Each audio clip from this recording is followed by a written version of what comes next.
मैं राम अवतार मीना, सहायक आचार्य राजनीति विज्ञान। आज हम इस वीडियो के माध्यम से अरस्तू की शिक्षा योजना विषय के ऊपर प्रकाश डालेंगे एवं समझने का प्रयास रहेगा।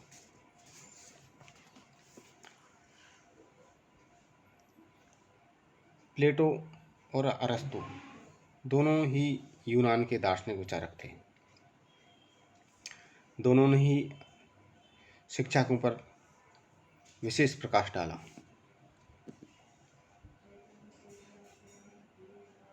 जहाँ प्लेटो शिक्षा को व्यक्ति के नैतिक चरित्र या उसके बुद्धि के विकास के दृष्टिकोण से जोड़ता है, तो अरस्तू एक श्रेष्ठ नागरिक निर्माण के दृष्टिकोण से शिक्षा के ऊपर प्रकाश डालता है।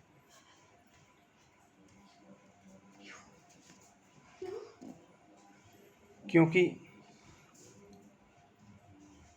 एक श्रेष्ठ नागरिक ही श्रेष्ठ राज्य का निर्माण कर सकते हैं, इसलिए राज्य का उद्देश्य केवल श्रेष्ठ नागरिकों के भविष्य पर टिका हुआ है।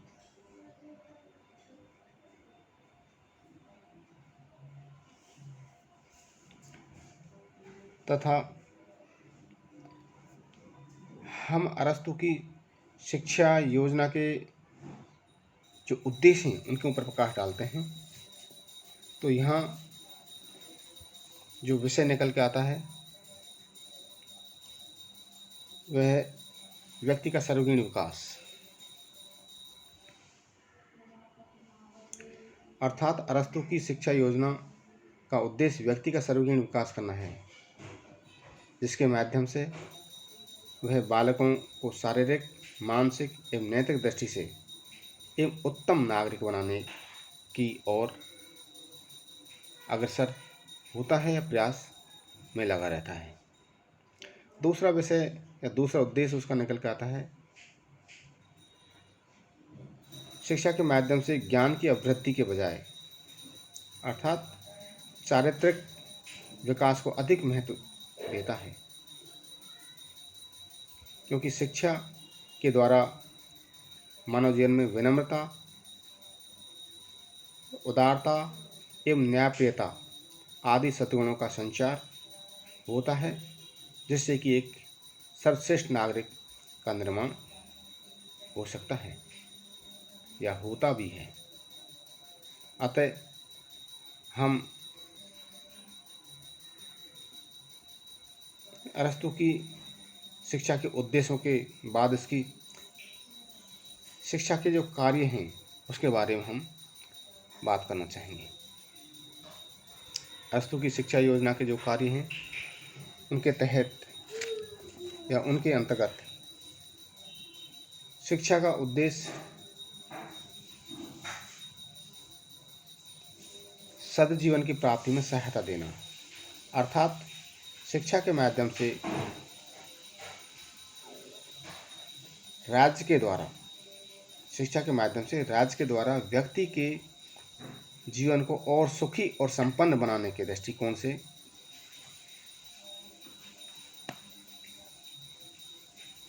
कार्य किया जाता है। शिक्षा के बिना सुखी एवं सदाचारी जीवन संभव नहीं है, क्योंकि बिना शिक्षा के सुखी और सदाचारी जीवन असंभव है। शिक्षा सुख और अच्छे जीवन की एक आवश्यक शर्त है, ऐसा माना है अरस्तू ने। अच्छे नागरिकों का निर्माण या श्रेष्ठ नागरिकों का निर्माण जो राज्य के विकास में अपना अहम योगदान दे सकते हैं, इसको भी ध्यान में रखते हुए शिक्षा के द्वारा कार्य किया जाता है। राज्य के मूल सिद्धांतों को समझाना या समझना, अर्थात राज्य के जो मूल उद्देश्य हैं या राज्य के मूल संवैधानिक कानून हैं या राज्य के नियम या नीतियाँ हैं उनको व्यक्ति या नागरिक तभी समझ सकता है जब वह शिक्षित हो। अतः शिक्षित नागरिक ही राज्य के आधारभूत जो सिद्धांत हैं उनको समझ सकता है, उनके आधार पर चलने का प्रयास करता है। सामाजिक जो गुण हैं अर्थात शिक्षा के माध्यम से व्यक्ति के अंतर्गत सामाजिक जो गुण हैं उनका विकास किया जा सकता है, जैसे सहयोग, सामंजस्य, सहिष्णुता आदि जो गुण हैं ये शिक्षा के द्वारा ही व्यक्ति या नागरिक में पैदा होते हैं।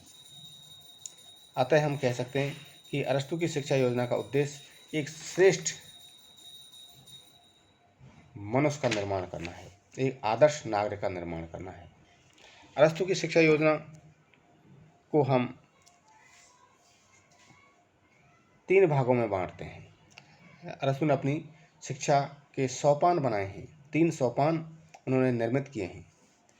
पहला सोपान जो जन्म से 7 वर्ष तक रहता है, दूसरा सोपान 7 से 14 वर्ष तक रहता है और अंतिम और तीसरा सोपान 14 से 21 वर्ष तक की उम्र तक चलता रहता है। अर्थात हम कह सकते हैं कि अरस्तु ने अपनी शिक्षा योजना को 3 सप्तवर्षीय योजना में विभक्त किया है। प्रत्येक सोपान 7 वर्ष की कालावधि तक व्यक्त रहता है। यह शिक्षा, अब हम प्रथम सोपान की बात करें, प्रथम सोपान की हम बात करें तो यहाँ पे जो जन्म से 7 वर्ष की अवस्था तक चलता है, इस अवस्था में एक बालक के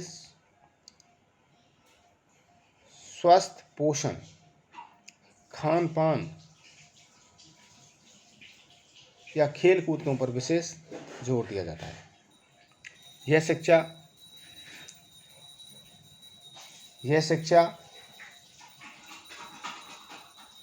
7 वर्ष तक चलती है, जो माता पिता के वहीं चलती रहती है।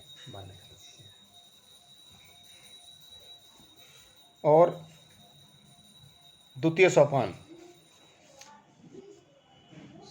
सोपान जो है 7 वर्ष से 14 वर्ष की उम्र तक चलता है। इसमें बालकों के शारीरिक विकास के साथ उन्हें कुछ पढ़ना लिखाना भी सिखाया जाता है। जबकि तृतीय या तीसरा सोपान जो 14 वर्ष से 21 वर्ष की अवस्था तक चलता है, इस सोपान में बालकों के स्वरूप के अनुसार सरकार के प्रशिक्षित किया जाता है, जिससे कि बालक उस राज्य के निर्मित नियम या कानून के अनुसार अपने आप को ढाल सकता है, जिससे व्यक्ति समझ सकता है कि राज्य के नियम कानून किस प्रकार से निर्मित होते हैं या किस प्रकार से उनका पालन किया जाता है। खासकर 18 से 21 वर्ष की आयु के बाद अर्थात 4 वर्ष की अवधि को व्यायाम और नैतिक या सैनिक प्रशिक्षण काल के रूप में विशेष महत्व प्रदान किया जाता है। अर्थात व्यक्ति के व्यायाम और के ऊपर विशेष प्रकाश डाला जाता है। इस प्रकार अरस्तु अपनी शिक्षा योजना को 3 भागों में वितरित करते हैं या बांटते हैं।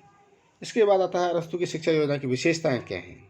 अरस्तु की शिक्षा योजना की विशेषताएं हैं: शिक्षा पर राज्य का पूर्ण नियंत्रण स्थापित हो, अर्थात प्लेटो और अरस्तु दोनों इस पर प्रकाश डालते हैं कि शिक्षा राज्य के माध्यम से ही दी जाए, क्योंकि राज्य के अंतर्गत निवास करने वाले व्यक्ति राज्य के द्वारा दी गई शिक्षा के माध्यम से राज्य को समझने में या राज्य के प्रति अपने दायित्वों का निर्वहन करने में तभी योगदान दे सकते हैं जब राज्य के द्वारा उनको प्रशिक्षण या शिक्षित किया जाए।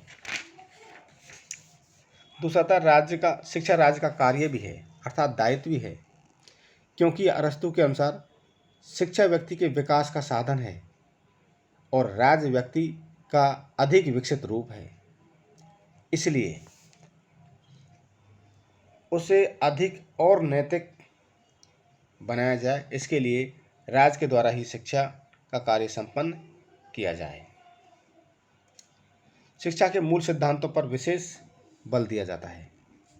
यहाँ पर अरस्तु शिक्षा के मूल सिद्धांतों की बात करता है तो वो कहता है कि पढ़ना, लिखना, शारीरिक प्रशिक्षण, संगीत तथा चित्रकला को उन्होंने प्रमुख रूप से राज्य के लिए शिक्षा के मूल सिद्धांत माना है और वो कहता है कि राज्य को इनके ऊपर ही विशेष प्रकाश डालते हुए प्रशिक्षण या शिक्षण का कार्य संपन्न कराया जाना चाहिए।